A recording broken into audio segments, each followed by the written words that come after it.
বন্ধুসকল melody ইतना chocolatey কিয় হে প্ৰথমতে আপোনালোকে এই ভিডিঅ'টো চাই লওক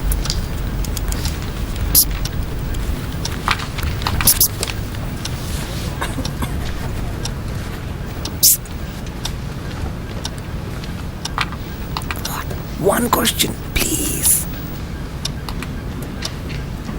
ये मेलोडी इतनी चॉकलेटी क्यों है? मेलोडी खाओ खुद जान जाओ মেলোডি চকলেটৰ এডভাৰটাইজমেণ্টটো তেওঁলোকে কয় যে মেলোডি ইतना চকলেটি কিয় হে কিন্তু মেলোডি চকলেটৰ চকলেটি যেন বৰ্তমান সময়ত বহুত বেছি বাঢ়ি গৈছে কিয়নো যেতিয়া প্ৰাইম মিনিষ্টাৰ নৰেন্দ্ৰ মোদীয়ে ইটালীৰ প্ৰাইম মিনিষ্টাৰ মেলোনিক মেলোডি চকলেট গিফ্ট কৰে তেতিয়াৰ প্ৰায় গোটেই ৱৰ্ল্ডৰ চকু এতিয়া মেলোডি চকলেটৰ ওপৰত আপোনালোকে যদি ৱৰ্ল্ড পলিটিক্সৰ ওপৰত ইণ্টাৰেষ্ট আছে যদি আপোনালোকে ৱৰ্ল্ড পলিটিক্সৰ নিউজবোৰ চাই তেতিয়াহ'লে আপোনালোকে হয়তো নিশ্চয় গম পায় যে মোদী আৰু মেলোনিৰ যোনটো বণ্ডিং সেইটো কিমান বেছি ইণ্টাৰনেটত ট্ৰেণ্ডিঙত থাকে বহুত একো ধেমালিতে প্ৰাইম মিনিষ্টাৰ নৰেন্দ্ৰ মোদী আৰু মেলোনিক ভাবিজী আৰু ভৈয়াজী বুলিও কয় তেনেস্থলত প্ৰধানমন্ত্ৰী মোদীয়ে প্ৰাইম মিনিষ্টাৰ মেলোনিক মেলোডি চকলেট গিফ্ট কৰা বস্তুটোৱে বহুত বেছি ইণ্টাৰনেটত খলকনিৰ সৃষ্টি কৰিছে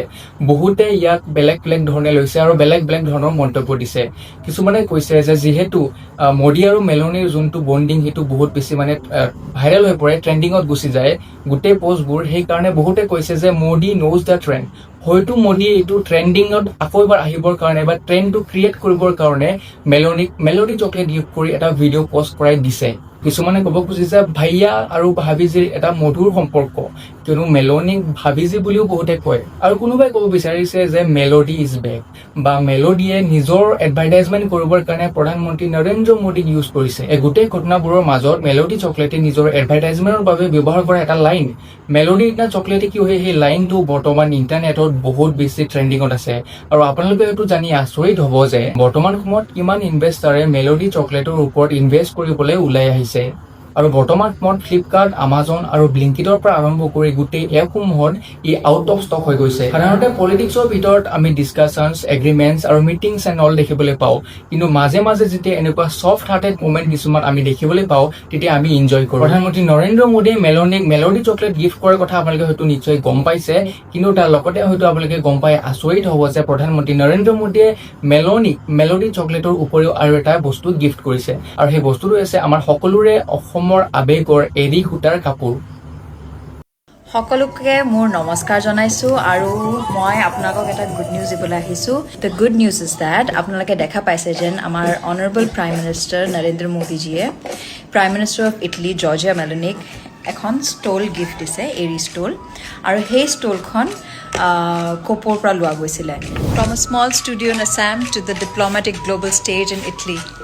Copo just made history. 3 years ago, when I started Copo, my dream was very small and humble. It was just an aim to preserve, promote Assamese culture and heritage.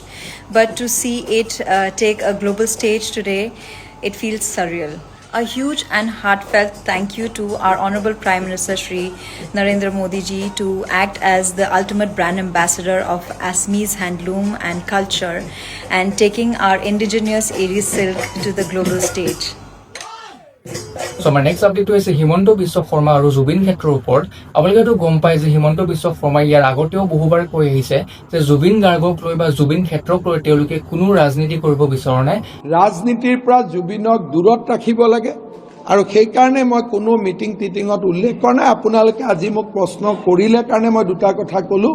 এনেইতো মই নোকোৱা প্ৰিফাৰ কৰোঁ তাৰপিছত নিৰ্বাচন গ'ল নিৰ্বাচনৰ তেওঁ জয়যুক্তও হ'ল তাৰপিছত তেওঁ মুখ্যমন্ত্ৰী হিচাপে শপত গ্ৰহণো কৰিলে তাৰপিছত আজি গৈ মুখ্যমন্ত্ৰী হিমন্ত বিশ্ব শৰ্মা উপস্থিত হৈছে জুবিন ক্ষেত্ৰত গৈ তেখেতে কি ঘোষণা কৰিলে চাওক আমাৰ লোক নিৰ্মাণ বিভাগে ইতিমধ্যে জুবিন ক্ষেত্ৰৰ নিৰ্মাণৰ প্ৰাৰম্ভিক কাম হাতত লৈছে প্ৰায় 3 কোটি টকা ব্যয়েৰে আমি ইয়াৰে বাউণ্ডৰী ৱাল নিৰ্মাণৰ কাম হাতত লৈছোঁ তাৰ কাৰণেও কিছু আমি ব্যৱস্থা হাতত লৈছোঁ আৰু আমি সমাধি যিটো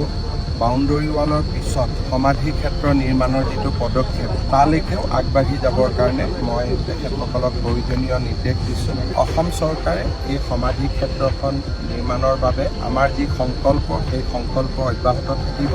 আৰু আমি ইয়াক সুন্দৰ কৰি নিৰ্মাণ কৰিম। চ' আমাৰ নেক্সট আপডেটটো হৈছে বডোলেণ্ড ইউনিভাৰ্চিটিৰ ওপৰত। আপোনালোকেতো গম পাইছে যে বডোলেণ্ড ইউনিভাৰ্চিটি বৰ্তমান সময়ত বহুত বেছি কণ্ট্ৰভাৰ্চিত সোমাই পৰিছে, যে বহুতে কৈ আছে যে মানে এটা এলিগেশ্যন লাগিছে যে বডোলেণ্ড ইউনিভাৰ্চিটিত PhD ডিগ্ৰীসমূহ কিনা বেচা কৰা হয় বা যিকোনো বিনিময়ৰ ভিত্তিত বডোলেণ্ড ইউনিভাৰ্চিটিত PhD ডিগ্ৰীসমূহ আগৰ পৰা দি আহিছে যোৱা কেইবছৰমানৰ পৰা। ইয়াৰ আগতেও বডোলেণ্ড ইউনিভাৰ্চিটিৰ আণ্ডাৰত যিমানবিলাক কলেজেছ আছে তাৰ ষ্টুডেণ্টসমূহে বিভিন্ন সময়ত বিভিন্ন ধৰণে প্ৰতিবাদ কৰাও আমি দেখিবলৈ পাইছো। কিন্তু এই গোটেই ঘটনাসমূহৰ পিছতো চৰকাৰে কোনো ষ্ট্ৰিক্ট একশ্যন লোৱা আমি বৰ্তমান সময়লৈকে দেখা নাই। এই বিষয়ত আপুনি কি ভাবে তলত কমেণ্ট কৰি নিশ্চয় জনাব। চ' আজিৰ ভিডিঅ'টো ইমানেই আছিলে। যদি চাই ভাল পালে লাইক, শ্বেয়াৰ আৰু ছাবস্ক্ৰাইব কৰিবলৈ নাপাহৰিব। আৰু আপুনিও যদি কোনো নিউজ আপডেট মোলৈ পঠিয়াব বিচাৰিছে তেনেহ'লে ডিছক্ৰিপশ্যনত থকা ইনষ্টাগ্ৰাম একাউণ্টত গৈ মেছেজ কৰিবলৈ নাপাহৰিব। আৰু যদি বেয়া পাইছে তেনেহ'লে ডিছলাইক কৰক, আৰু কিহৰ কাৰণে বেয়া পাইছে সেইটো কমেণ্ট কৰি নিশ্চয় জনাব।